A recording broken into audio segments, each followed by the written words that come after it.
ಮಕ್ಕಳಿಗೆ ಹಾರ್ಲಿಕ್ಸ್ ಅದು ಇದು ಸಹಜವಾಗಿ ಬೆಳೆಸಲಾರದೆ ನಾವು ಬರೀ ಬಾಟ್ಲಿ ಮುಖಾಂತರ ಕೊಡ್ಲಾಕತ್ತೇವ ಅಂದ್ರ ದಪ್ಪ ಬೆಳಿತದ, ನಿರೋಧಕ ಶಕ್ತಿ ಇರುದಿಲ್ಲ.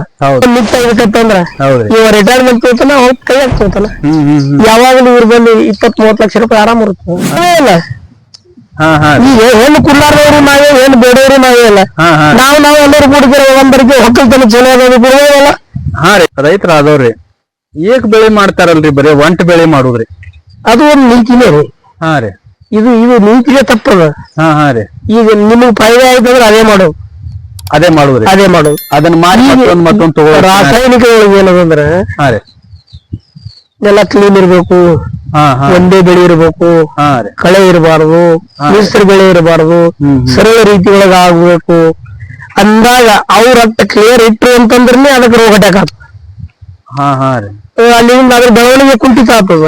ಅದಕ್ಕೆ ಡೋಸ್ ಕೊಡ್ಬೇಕಾಗ್ತದ, ಮತ್ತೆ ಗೊಬ್ಬರ ಹಾಕ್ಬೇಕು. ಗೊಬ್ಬರ ಹಾಕಿದ್ಮ್ಯಾಗ ಉತ್ಕೃಷ್ಟ ಬೆಳಿತದ, ಎಲಿ ತೆಳಗ ಆಗ್ತದ, ಎಲಿ ಮ್ಯಾಗ ರೋಗ ಬರ್ತವ. ಅಂದ್ರ ಅವು ಕೀಟಗಳು ಆವರಿಸ್ತಾವ, ಶಕ್ತಿ ಕಮ್ಮಿ ಆಗ್ತದಕ್ಕ.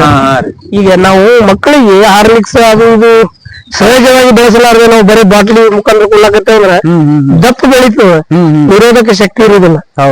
ಬೆಳಿಗ್ಗೆ ನಾವು ನಿರೋಧಕ ಶಕ್ತಿ ಕಳ್ಕೊತದ. ಅನಿವಾರ್ಯವಾಗಿ ನಮ್ಗೆ ರೋಗ ಬಿಟ್ಟು ಔಷಧ ಕುಡಿ ಅನ್ಬೇಕು. ಅನಿವಾರ್ಯವಾಗಿ ಹುಳ ಹಾಕ್ತದ, ಇದು ಔಷಧ ಕುಡಿ ಅನ್ಬೇಕೆ, ಬೇಡ ಅನ್ನೋದೇ ಇಲ್ಲ. ನೀವು ಸಹಜವಾಗಿ ಬೆಳೆದಿದ್ದೀವಿ, ಎಲ್ಲ ಮಂದಿ ಬೆಳಿಲಿಕ್ಕತ್ತು.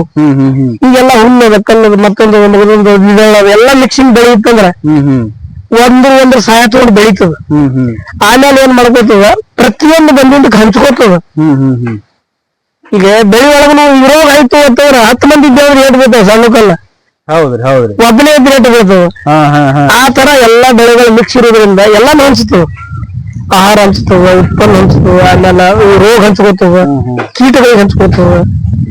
ಅದು ಎಲ್ಲಕ್ಕಿಂತ ಮೇಲಾಗ್ರಿ, ಈ ಎಲ್ಲಾ ತರ ಬೆಳೆದ ಅಂದ್ರೆ ತನ್ನ ಮನಿಗೂ ತಿನ್ನಾಕ ಹಾಕವ್ರಿ ಅವು ಸರಳ. ಇನ್ನೊಂದ್ ಏನಲ್ರಿ, ಬಹಳ ಬೇಕಾಗಿಲ್ಲ ನಮಗ್.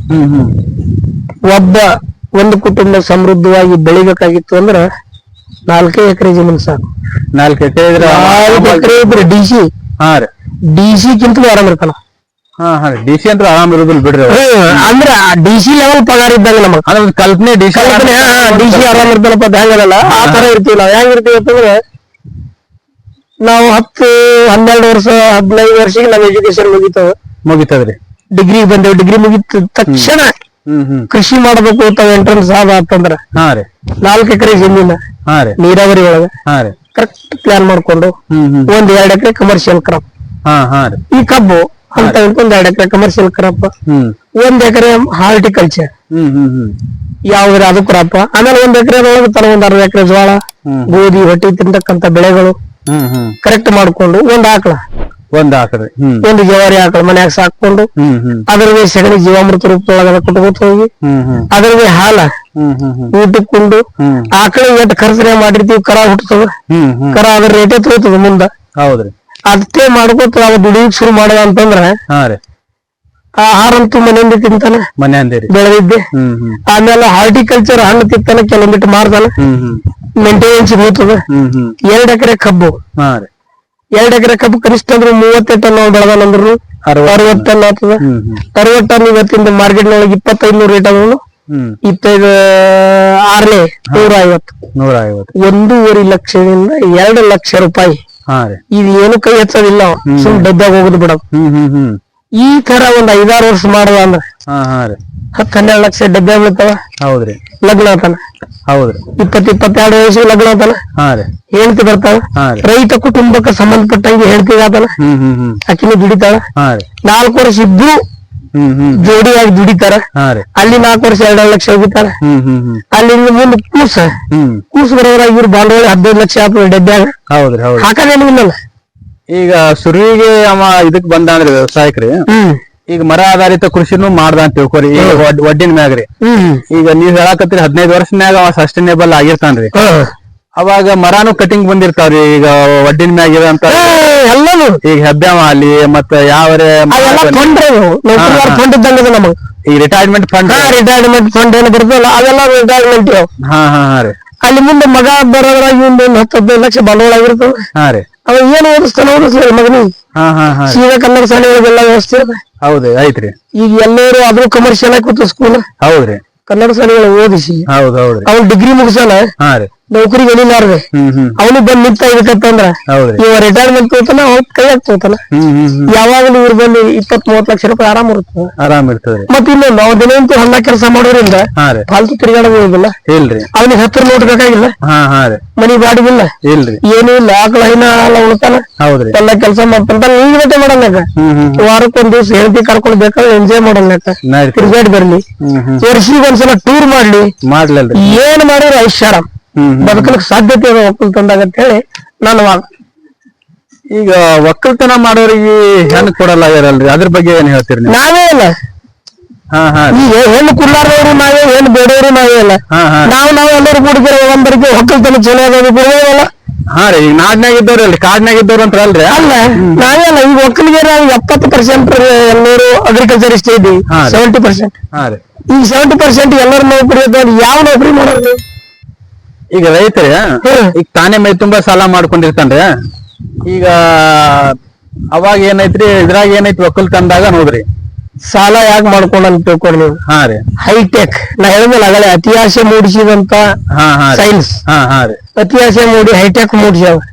ಹೈಟೆಕ್ ನಿಂದ ಮುಂದೆ ಏನು ತೊಂದರೆ ಆಗೋದು ಅವ್ನಿಗೆ ಗೊತ್ತಿಲ್ಲ. ಕ್ಷಣಿಕ ಸುಖ ಅದ. ಕ್ಷಣಿಕ ಸುಖ ಅದ. ಈಗ ಡ್ರಿಪ್ ಇರಿಗೇಷನ್ ನಾನೇ ಮಾಡ್ತೀನಿ. ಡ್ರಿಪ್ ಇರಿಗೇಷನ್ ಮಾಡಿದ ಕ್ಷಣದಿಂದ 6 ತಿಂಗಳಿಂದ 1 ವರ್ಷ ಚಂದ ನಡೀತದೆ. 2ನೇ ವರ್ಷಿಗೆ ಅದಕ್ಕೆ ಬರ್ತಕ್ಕಂಥ ತೊಂದರೆಗಳು ಇಳಿ ಕಡಿತದ, ಇಳಿಚಿ ಕಡಿತದ, ಒಳಗೆ ರೆಸ್ಟ್ ಬರ್ತದ, ಬಂದ್ ಆತವ, ತೂತ್ ಬಂದ್ ಆತವ, ಚಾಲು ಮಾಡಿಸ್ಬೇಕು, ಅದು ಮಾಡಬೇಕು. ಅಲ್ಲಿಂದ ಚಾಲು ಆಗೋದು ಎತ್ ಗಿಡಕ್ಕೆ ಹಾಕಿ ಬಿಡುದ್ರಿ. ಅದು ತೆಗೆದು ತೆಗೆದು ಹೈಟೆಕ್ ಅವಾಗ ಸುಖ ಅನ್ನಿಸ್ತು, ಈಗ ದುಃಖ ಅನ್ನಿಸ್ತು. ಹೈಟೆಕ್ ಕೃಷಿಂದ ಅವ್ರು ಸೈಲಿಗತ್ತಾನ. ಮೊದಲು ಸಹಜ ಕೃಷಿಗೆ ಎತ್ತ 2 ಎತ್ತ ಬಿಟ್ಟುವರಿ ನೀವು. 2 ಎತ್ತ ಏನ್ ಮಾಡ್ತಾವ? ದಾಡ್ಲಿ ಬದಿನ ಮೇಗಿನ ಹುಲ್ತಿರ್ತಾವ. ಇದ್ರೊಳಗಿನ ಏಕದಳ ದಿಗಳ ಬಿತ್ತಿರ್ತೀವಿ, ಮೇವು ಹಾಕ್ತಿವಿ. ತಾವು ಎತ್ತು ತಿಂದಿರ್ತಾವ. ಗುದ್ದಿ ತನ್ನ ಇದಕ್ಕ ಯೋಗ್ಯ ಬೆಳೆ ಕೊಡಂಗ ಸಗಣಿ ಹಾಕಿ ಮೂತ್ರ ಮತ್ತೆ ಸಗಣಿ ಕೊಡ್ತಾವ. ಅವಾಗಿಂದ ಅವಾಗೇ ಅದೇ ಐತಿ. ಅದೇ ತಿನ್ನೋದು. ನಿಮಗೆ ಯಾವಾಗ ಬೇಕು ಅವಾಗ ಬೆಳೆ ಹಿಡಿತದ. ನಾವ್ ಹೊಡಿಯೋದ್ರೆ ಯಾವಾಗ ಬೆಳೆ ಹಿಡಿತ ಬಂದ್ ಬಿಟ್ಟು ನಿಂದಿರ್ತದ. ಪೆಟ್ರೋಲಿಂದ ಡಿಸೈಲ್ ಮೇಂಟೆನೆನ್ಸ್ ಏನೂ ಇಲ್ರಿ. ಏನು ಇದು ಬಿಟ್ಟಿವಲ್ಲ ಈಗ. ಇದು ಮಾಡ್ಲಿಕ್ಕೆ ಅನ್ನಿಸ್ತು. ಟ್ರ್ಯಾಕ್ಟರ್ ಬಂದಿವಿ. ಟ್ರ್ಯಾಕ್ಟರ್ ಆಳವಾದ ಉಳುಮೆ ಮಾಡ್ತದ. ಕೆಳಗಿನ ಗರ್ಸು ಮ್ಯಾಗ ಹೋಗಿರ್ತದ. ಫಲವತ್ತತೆ ಮಣ್ಣು ತೆಳಗ್ ಹೋಗ್ತದ. ಮತ್ತೆ ಫಲವತ್ತತೆ ಮಾಡ್ಬೇಕಾದ್ರೆ ಫರ್ಟಿಲೈಸರ್ ಹಾಕತ್ತಾರ ಅವರು. ಅದು ಷಡ್ಯಂತ್ರ ಆಗ್ಯದ ಅದು ಟ್ರ್ಯಾಕ್ಟರ್ದು. ಮತ್ತ ಅದು ಯಾವಾಗ ನೀವು ಎಬ್ಬಿಸ್ತೀವಿ ಹಾಕ ಮೊದಲ ಟ್ಯಾಕ್ಯಾಗ ರೊಕ್ಕ ಇದೇನ್ ಅನುದಿಲ್ಲ. ನಾ ಒಂದ್ ಜರ 1 ತಾಸುಗಳೇ ಹೊಡೆದು ಅಲ್ಲೇ ಮೈ ತಿಂತು ನೀವೇನು ತಿರ್ಗಿಸ್ಕೊಂಡು. ಮತ್ತ ಅಂತ ಸುಸಜ್ಜಿತವಾದಂತ ರೈತರ ಕೆಲಸಕ್ಕ ಎಲ್ಲ ತಪ್ಪಿಬಿಟ್ಟಿ. ಎಲ್ಲ ಅಂತವೆಲ್ಲ ಪ್ರಾಣಿಗಳು ತೆಗ್ದೀವಿ. ಈ ಪ್ರತಿಯೊಬ್ಬ ರೈತರಿಗೆ ನೀವು ಪ್ರಶ್ನೆ ಮಾಡ್ರಿ, ದನ ಮೇಂಟೈನ್ ಮಾಡೋರು ಯಾರ್ರಿ? ಯಾರು ಕಾಯೋರಿಲ್ರಿ ಅಂತಾರ. ಯಾರು ಕಾಯೋರಿಲ್ರಿ. ತಾ ಬಸ್ ಸ್ಟ್ಯಾಂಡ್ ಹಾಕೊಂಡ್ರು. ನಾ ರೈತ ಅನ್ನೋದೇ ಅವ್ನಿಗೆ ಗೊತ್ತಿಲ್ಲ. ನಾನೇ ಆದ್ರು. ಈಗ ನಾವೇ ಇದೀವಿ, ನಾವು ರಗಡ್ ತಿರುಗಾಡ್ತೀವೆಲ್ಲ ಮಾಡ್ತೀವಿ. ಏನು 12 ಗಂಟೆವರೆಗೆ ಇದೆಲ್ಲ ಈಗ ತಂದೆಲ್ಲ ಇಷ್ಟೆಲ್ಲ ವ್ಯವಸ್ಥೆ ಮಾಡಿ ಮಧ್ಯಾಹ್ನದಿಂದ ತಿರುಗಾಡ ಹೋಗ್ತೀವಿ. ಏನ್ ಬೇಕಾದ್ರೆ ಎಲ್ಲಾದ್ರೂ ಹೋಗೋದಿಲ್ಲ. ಎಷ್ಟ್ ಅದಾವ್ರಿ ನಿಮ್ಮ ದನಾಕರ? ನಮ್ಮೊಂದು 18 ಅದಾವ. 18 ದನಾಕರ ರೀ? 18. ಈಗಿನ ಕಾಲದಾಗ ಒಂದ್ ಆಡ್ಮರಿ ಕಟ್ಟುದೇ ವಜ್ಜೆ ಆಗೈತ್ರಿ. ಅಂತದ್ರೊಳಗ ನೀವು 18 ದನಾಕರ ಕಟ್ರಿ. ನಮಗ ದನ ಇರ್ಲಿಲ್ಲ ಅಂದ್ರೆ ಅದು ನೋಡಂಗೆ ಅನ್ಸೋದಲ್ರಿ. ಒಟ್ಟು ಮಾನಸಿಕ ನೆಮ್ಮದಿನೇ ಹಾಳಾಗ್ಬಿಡುತ್ತೆ ಕೊಟ್ಟಿಗೆ ದನ ಇರ್ಲಿಲ್ಲ ಅಂದ್ರೆ. ಮತ್ತ ಇನ್ನೊಂದು ನಾವೆಂದು ನ್ಯಾಚುರಲ್ ಫಾರ್ಮಿಂಗ್ ಬಂದೀವಿ. ಅವತ್ತಿನಿಂದ ಆಳಗಳ ಇಲ್ಲ ನಮಗ. ನಾವೇ ಸ್ವಂತ ನಾವೇ ಅಣ್ಣತಮ್ಮರು ಅವರು. ಈಗ ನನ್ ಮಗ ಒಬ್ಬ ಬಂದಾನ, ನಾವೇ ಮಾಡ್ತೀವಿ. ಯಾವಾಗ ಏನು ಹೊಲದಲ್ಲಿ ಕೆಲಸ ಇದ್ರೆ ಕೂಡ ಹಚ್ತೀವಿ, ಮಾಡಿ ಮುಗಿಸಿ. ಇದು ಮಾತ್ರ ದಿನನಿತ್ಯ ದನಗಳ ಮೇವು, ಹೆಂಡಿ ಕಸ, ನೀರ ಎಲ್ಲ ಮನೆಯವ್ರದೇ. ಇದು ಯಾವ ಆಳುಗಳು ಡಿಪೆಂಡ್ ಇಲ್ಲ. ಇದು ನಾವೇ ಸ್ವಂತ ಮಾಡಿ ಮುಂದೆ ಹೋಗ್ತೀವಿ. ಇದೇ ಹೆಚ್ಚಿಂದ ನಾವು ದನಗಳ ಸಂರಕ್ಷಣೆ ಮಾಡಬೇಕು ಅಂತ ವಿಚಾರ ಮಾಡ್ದಂಗ. ಓದಿದ್ದೆಲ್ಲ ತಾನೇ ಆತು, ಏನ್ ದೊಡ್ಡದಲ್ಲ. ಯಾವ್ದು ಅಚಾನಕ್ ಅದು ಬಿಡಿಯೋದಿರ್ಲಿಲ್ಲ ಅಂದ್ರು ಅದ್ರ ಮ್ಯಾಗ ಸಿಟ್ಟಿಲ್ಲ, ಹಿಂಡ್ಲಾರ್ದಿದ್ರು ಸಿಟ್ಟಿಲ್ಲ. ನೀ ಏಡ್ತೈತಿ ಅದ್ ಹಿಂದೆ ಹೆಂಡಿ ಹಾಕ್ತೈತಿ, ಇಟ್ಕೊಂಡ್ ಕೂತೀವಿ. ನಮ್ಮ ಮಾನಸಿಕವಾಗಿ ಆರೋಗ್ಯ ದೃಷ್ಟಿಯಿಂದ ಪ್ರತಿಯೊಂದರಿಂದನೂ ಆರಾಮಿದ್ದೀವಿ. ನಮಗೆ ಹೆಚ್ಚಿನ ದವಾಖಾನೆ ಖರ್ಚಿಲ್ಲ. 20 ವರ್ಷದಿಂದ ಒಂದು ಸಮೃದ್ಧ ಜೀವನ ಮಾಡಾಕತ್ತೀರಿ. ಅಗದಿ ಚಂದ ಇರಿ.